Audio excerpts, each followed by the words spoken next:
Düzenlikle konusunda Boranlar, Konker, bütün tarihi şahıslarınki, bazı uruşlarınki şu heykellerine koyup bu. Bunun içinde nurgun Uygur kahramanlarımızın, Uygur anılarımızın, kahraman anılarımızın heykelleri var. Bunu ayrı yapacağız. Ama dikkatimizi çeken bir nokta var bir yerde.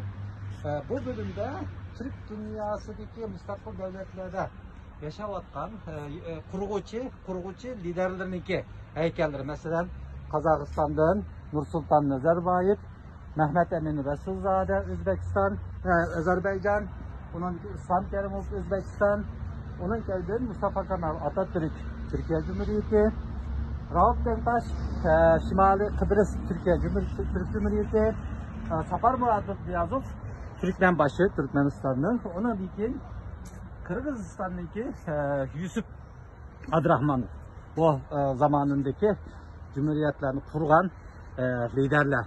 Ama dikkatimizin çeken bir boş yer var.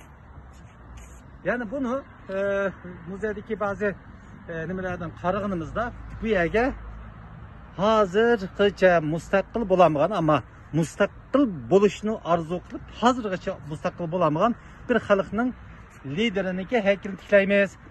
Bunu bilemsiler dedi. Doğu Türkistan mı? Evet.